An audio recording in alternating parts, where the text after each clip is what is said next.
Kyle, do you know what's going to happen this year? I did a ton of research, so I actually know exactly what will happen this year. Do you know what's going to happen this year? Yeah, I do. Sounds like we should do a 2026 predictions episode. I think we should. Let's get into it.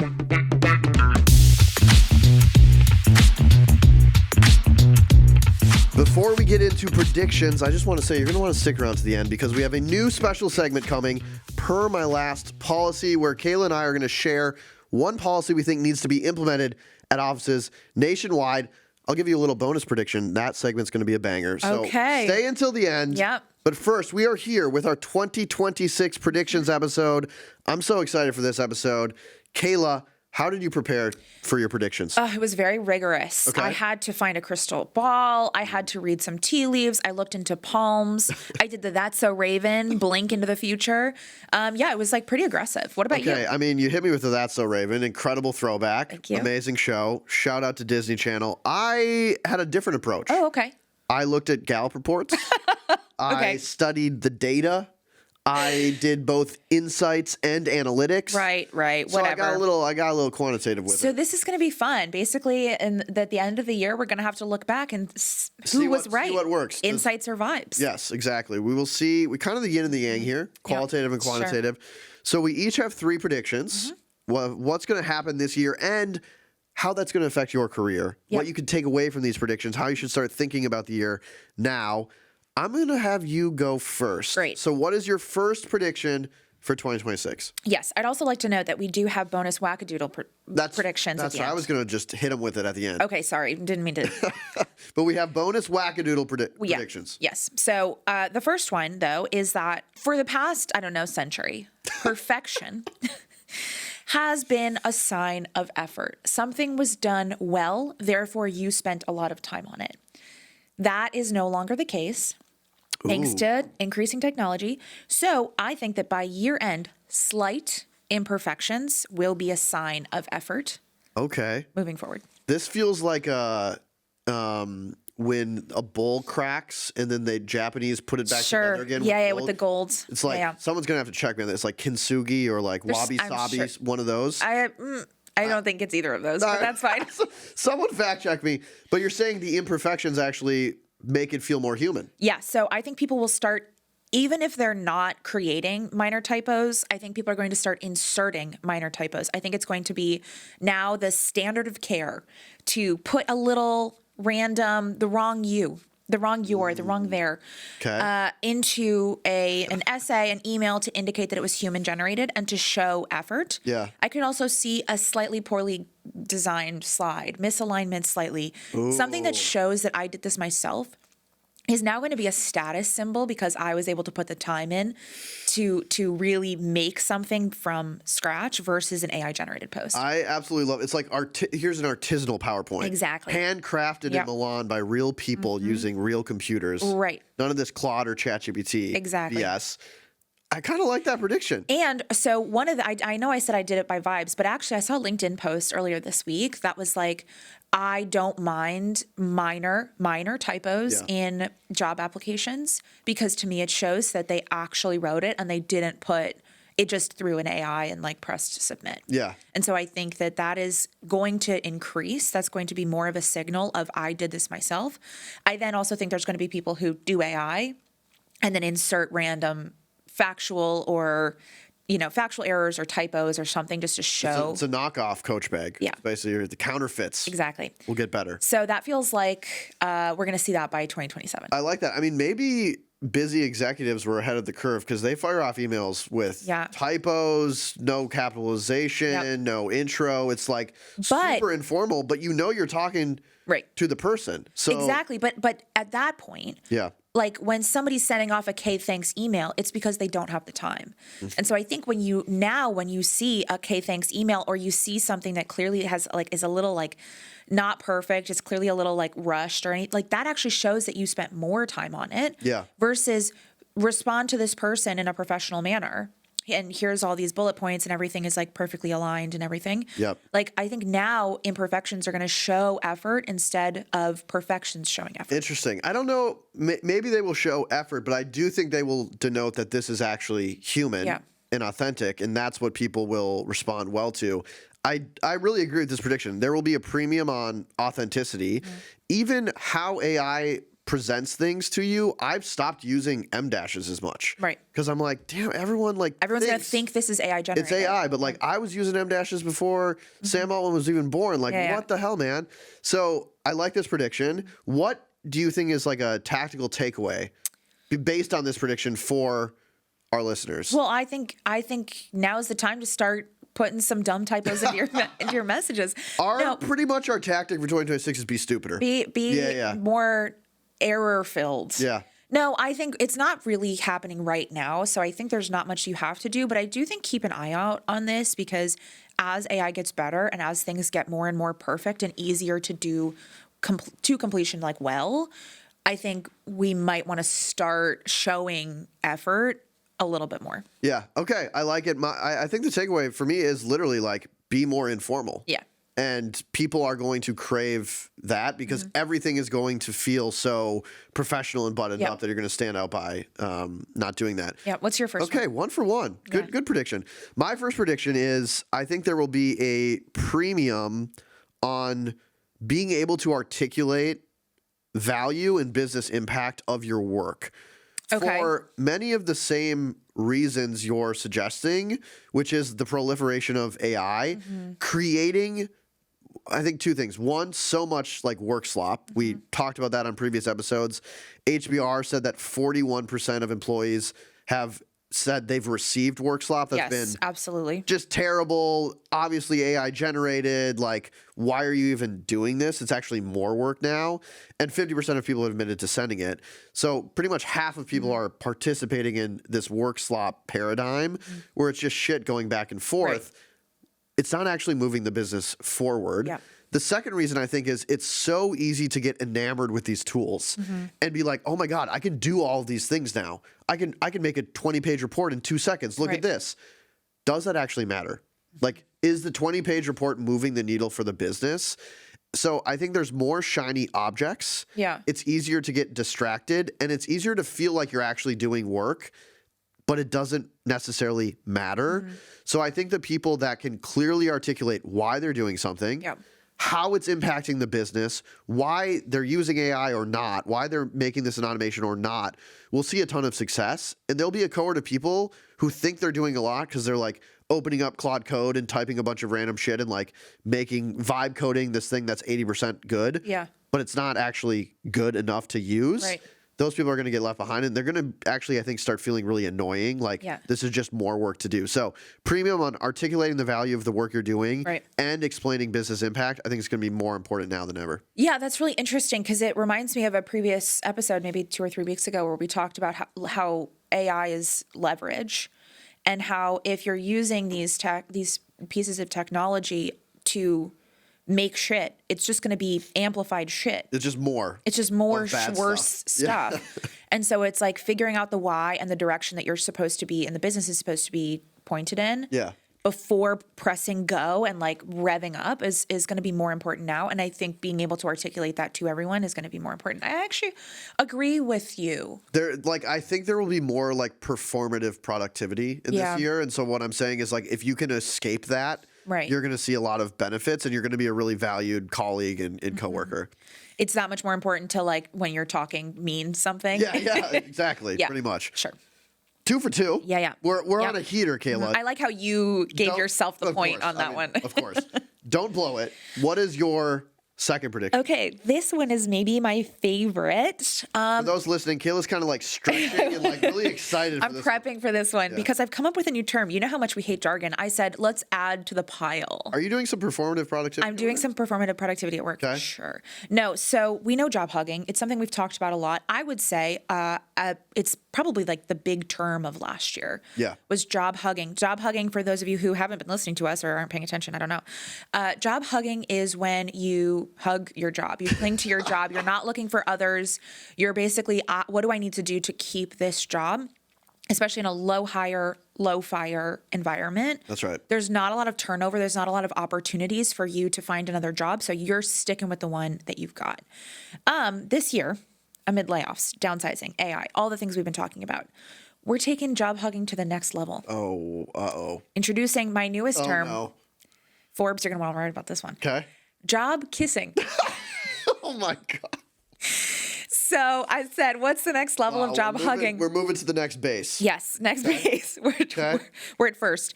We're introducing. I don't want to hear about 2027. No. Job kissing is when you are now grateful for employment. Being grateful for employment is back, baby. So we're not just clinging to our jobs. We are happy to do it. I think in this employer market, where they have so much power, you are like, yes, sir, I will jump, and how high. You're love bombing your job. You're love bombing your job. Please don't let go of me. I will do anything. I will. I'm so happy to be here. I'm so grateful to be here. Wearing the company merch. Yeah. You're a positive. You're talking your team up. This is great. Hyping your bags. This is my lane. I think that'll, by the end of the year, we'll start talking about job kissing. So you heard it here first. We did hear it here first. We coined this term. Yeah. We do get royalties. I talked to our lawyers just now. Great. Just now. Wow, that's so fast. We'll get some royalties. Yeah.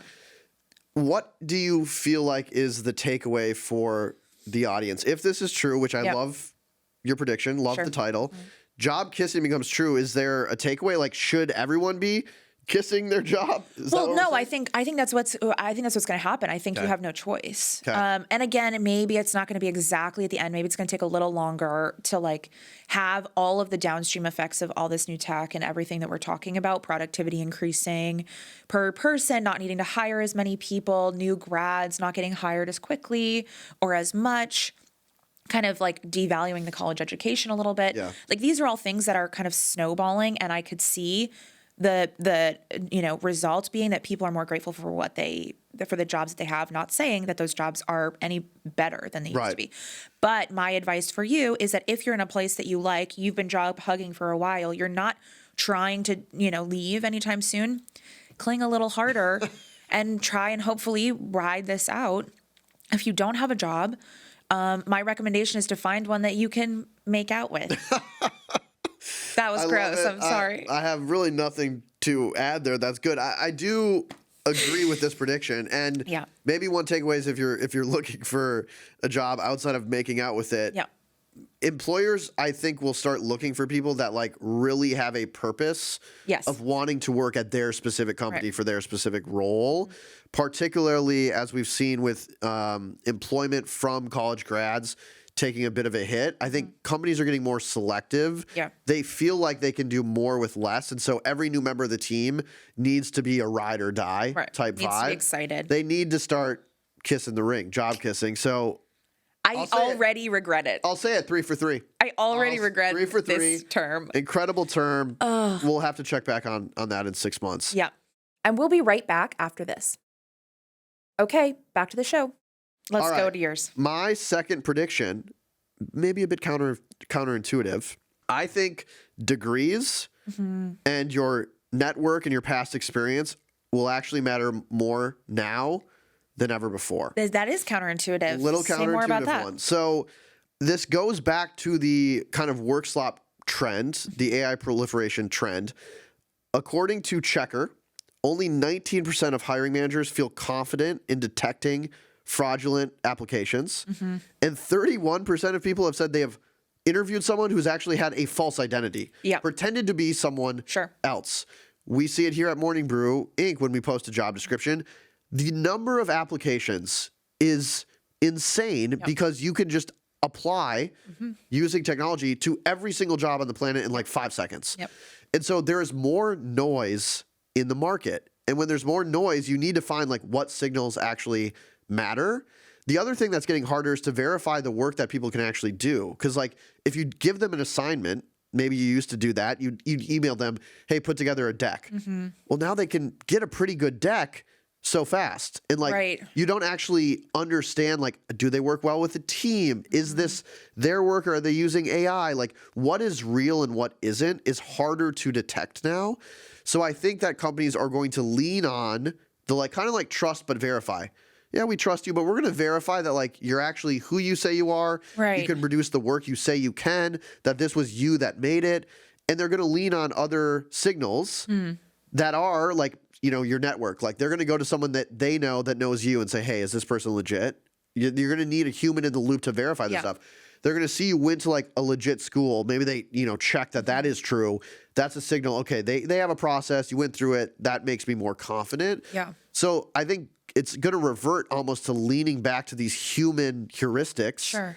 To make sure that people are legitimate. So I think now, if you can't get a new degree, the thing you need to be working on is like expanding your network, knowing real people who are connected to real jobs, because it's so hard to break through without that now. Yeah. It's really hard to verify. So I think that's going to be back in vogue. Interesting. I agree with like half of that. Okay. So when you're talking about what I think is going to happen based on what you're saying is like, I agree. You give someone a presentation, you say, write a report, build this deck. It's like, oh, I don't know if it's actually them or if it's AI, but I don't think that matters that much, because if it's a good deck, like they're going to be able to use those tools when they're working with you, versus like, oh, I know that it was, human effort or whatever. What I think is going to happen is to take that one step further. It's not just the heuristics of who knows you, who, like, I think that's very, very real. Yeah.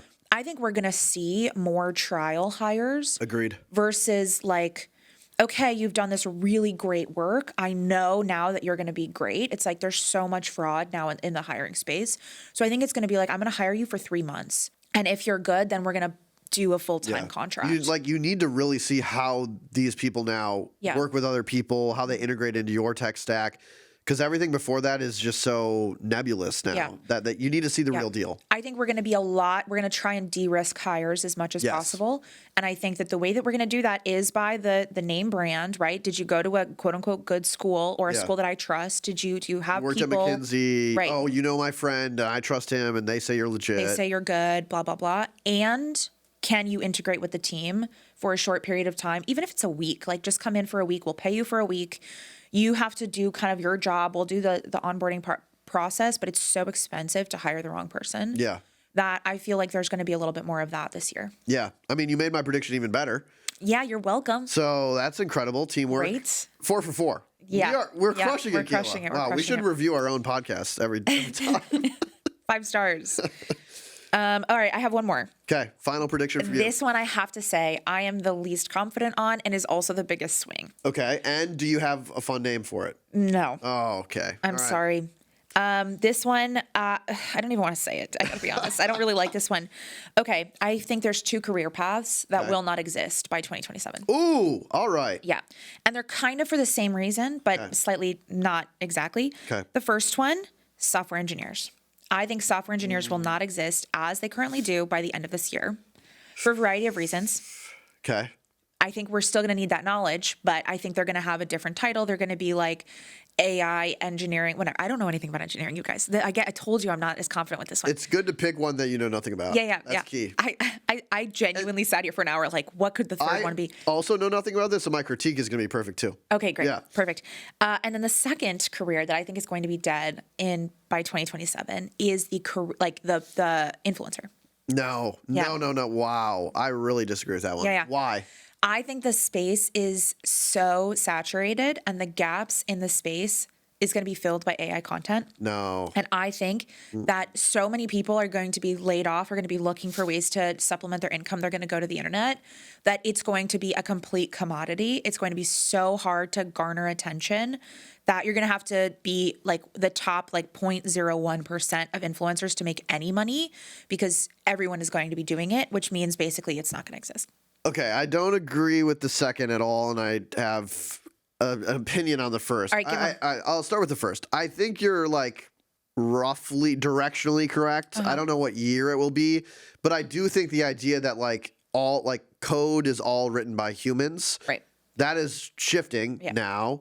But I still think they'll be called software engineers. I just think you'll be using some sort of Claude code or something like that to help you write the code. But the knowledge required, I couldn't just open Claude Code and start building things that are good. I actually think you could. I could not. That's as good as an engineer. Maybe not as good, but close. So a good 80%. But 80% doesn't work. That's my whole point. Right. Then you give it to somebody who knows how to take it. My whole problem with vibe coding is I made this app in 2 minutes that's almost good. Yeah. I don't care how long it took you. The app is almost good. Right. So I'm not going to use it. But it's going to continue to get better and better. I just think you need a level. It's abstracted away one level. So you don't need to you're not dealing with the actual code. You're dealing with like the abstraction of the code, but understanding the fundamentals still is important in anything. Like we've abstracted a ton of work up the value chain, but the people that really go deep and understand it, I think can have more impact.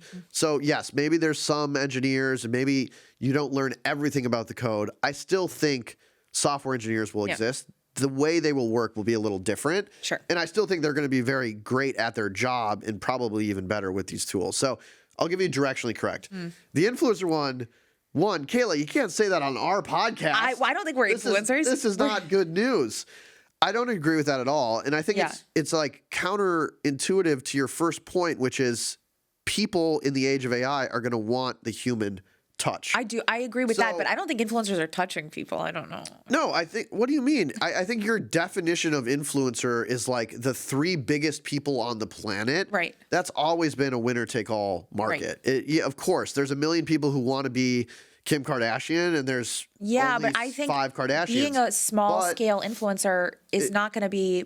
I actually think that's the exact area you want to go into. It's the same with media. There's like a few properties that can get to scale, like a Morning Brew newsletter or a Morning Brew Daily Show, that have massive audience and get a ton of attention, rightfully so. But then there's this layer under it that's niches. Like they're talking to specific. There's now Secret CFO is this newsletter that I read just because I want to be better at finance. Super niche, all about finance and talking to the CFO office. It's some random guy with a newsletter. He's probably making bank as an individual creator. He's not trying for scale. It's not about getting everyone. It's about knowing who your audience is, really speaking to them, and having a human or like a persona that people really buy into.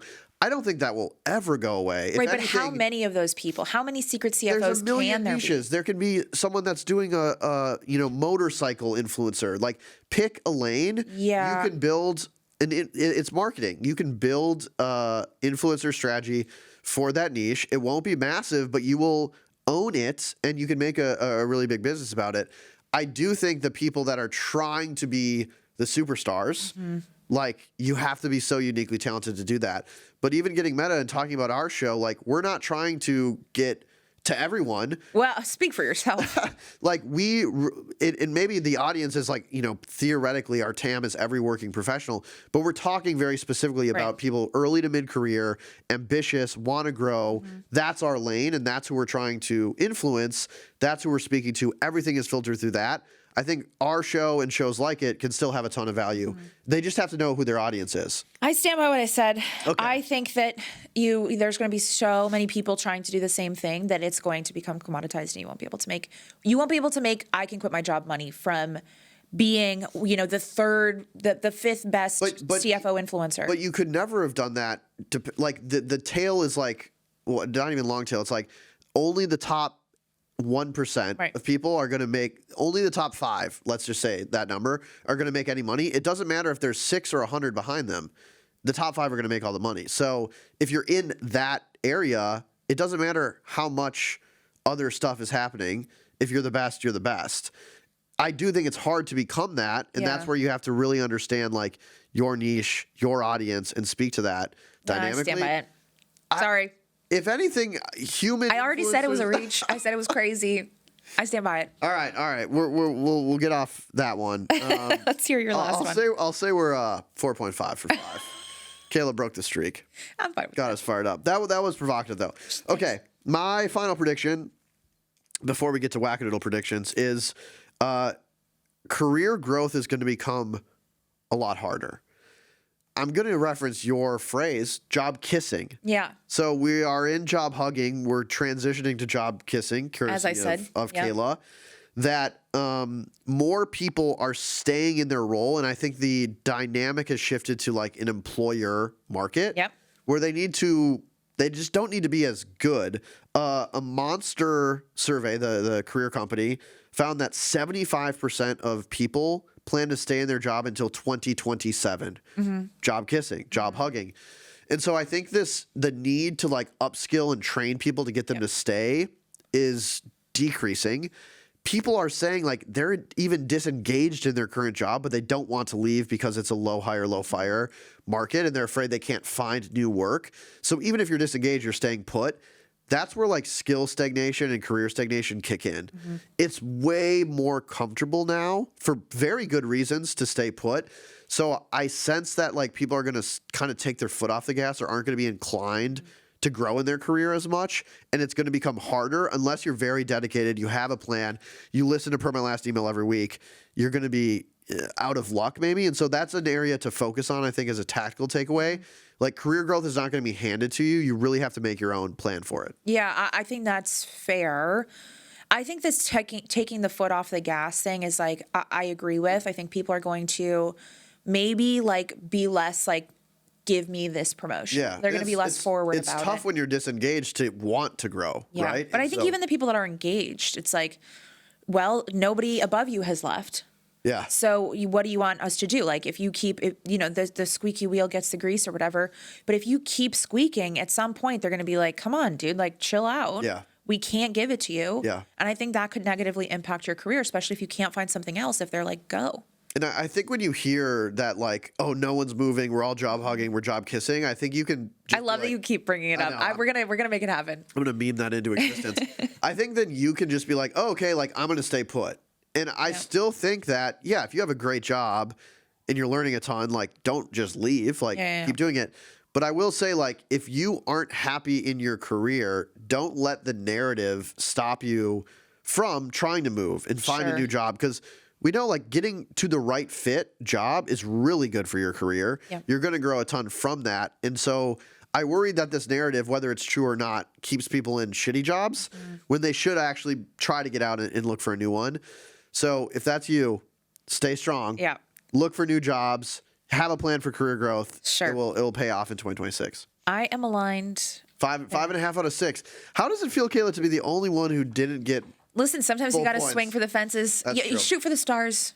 What is it? Shoot for the moon. Thanks. Even if you miss, you'll land amongst the stars. You know what? Even me not getting that right is a perfect. You shot for the moon. I shot for the moon. And guess what? You landed amongst the stars. Exactly. Let's do. I have Bonus. one Wackadoodle, okay. And I feel so strongly about this one, stronger than any of the others. Okay. Suits are coming back. Ooh, I love it. Yeah, we're bringing them back. I think as all of the other things that we just talked about are happening, white collar work is about to be a status symbol again. Nice. We're going to be putting on ties. I mean, not me, but whatever. Blazers. Yeah. Before going to the office. Okay, I like it. I'm all in on suits. What's yours? My Wackadoodle one is, I think that this year at some time there will be big news where like an AI agent does something that like loses a company like $1 billion. Oh, I love it. Like I think let's make that happen. Not here, but somewhere else. We're like deploying these things, and you've already heard some stuff that's like, oh, it didn't do. I just think there's going to be like one junior employee. Oh, it's going to be so bad. Who gets the keys to the castle, accidentally deploys an agent, and like somehow permissions go and like bad shit happens, like materially affects the business. And it'll be a fun story. I think that would be really funny, and we would definitely have a field day on this podcast. Yes. So if that happens, let us know genuinely if something happens, and they're trying to keep it quiet. In fact, if you want to do it at your company, no, don't do that. Kidding. Don't do that. I can't be named in a lawsuit. Don't do that. Okay, 2 good Wackadoodle predictions. Love it. Those were our 2026 predictions. Before we wrap it up, though, we have the final segment. Oh, yes. PMLE policies. PMLE policy. So this Per My Last policy. Per My Last policy. This is a special segment where me and Kayla have a new policy that we think should be deployed to companies nationwide. Yep. I'll let you start. Well, I actually think that's not fair because I started first. I will start. Yep. My Per My Last policy is you should be able to unblur your coworkers' backgrounds 10 times a year. You get 10 unblurs. Every employee or total? Every employee. So I can unblur yours 10 times and Michaela's 10 times? Yeah, in a meeting. No. You get 10 unblurs, you as an individual. And it's employee agnostic. You use it or lose it, employee agnostic per, one meeting. This you is so stupid. I get my background on blurs. Next meeting, I might put it back up. If you want to unblur again, that counts. What if I didn't make my bet? Okay, well, you might risk getting unblurred. I think it'll bring some some bed making to society. That I don't like it because sometimes my laundry is in my background. This is my point. I want to know what's going on. I actually don't blur my background. I just like allow myself to be messy. Yeah, I don't unblur it either. Yeah. Well, I don't like it. Okay. Well, bad rule, bad policy. The thumbs down for me. That's my per my last policy. What's yours? I do have one. Okay, so my per my last policy is I think that we should have corporate snow days. Yes. Yeah. I think it doesn't, 100%. and I think it shouldn't just be it's really snowy out there, although I think we should get those. Yeah. I think because also like schools don't get snow days anymore. They just get like work from home days, which I think is illegal. Okay. But I think we should also have, you know what? It is the nicest day in April. Yeah. It is the first day of the year that we're getting some sun. You guys don't want to be here. You're miserable. Snow day. Snow day. Corporate snow day. And I want the ticker. Yeah. Back in second grade when you'd have to watch the news alphabetically. And it maybe isn't every employee. Instead of like because districts. If you have a hybrid employee, it would be like, okay, Denver's really nice, so only the Denver employees are going to get it. Yeah, yeah. And they would scroll by and it would be like John Johnson, like snow day. That's so funny. It would be electric. That would be electric. We got to bring back, yeah. You're like in a city where it's like borderline nice day, and you're like, come on, corporate snow day, be there. It'd be so fun. Perfect. It's perfect. The other addition to that would be shitty Wi-Fi, corporate snow day. Yeah, but then I think that's gameable. Yeah, that's true. Yeah, that's gameable. It would have to be delivered by like Spectrum. Yeah. They'd have to prove it's a systemic issue. Yeah, I think you're right. Okay, I'll keep workshopping that one. Yeah, yeah. Okay, well, I feel really good about all of these. This was very fun. It's so fun. We have 6 total predictions. Yeah. 2 Wackadoodle predictions. 2 per my last policies. So much content, Kayla. How That's do we crazy. fit all that content Yeah, in 30 minutes? That was perfect. Incredible. But we're not done. We want to hear from you. If you have any policies. Yes. Per my last email at morningbrew.com. Or predictions. What are your predictions for 2026? What are your per my last policies that you want to see? Maybe we'll feature some in a future episode. We might feature some. And then how did you feel about our predictions? Did we get to 5.5 out of 6? Did we get to 1 out of 6? Are we somewhere in the middle? Yeah. You tell us. Per my last email at morningbrew.com. Thanks for listening. Let's roll the credits. Let's do it. Our producer is Michaela Heck. Our technical director is Uchenaba Ogu. Jim Orso is our sound engineer. And our president is Devin Emery. This show is a production of Morning Brew. Thanks for listening, and we'll see you next week. Get out your crystal balls, y'all.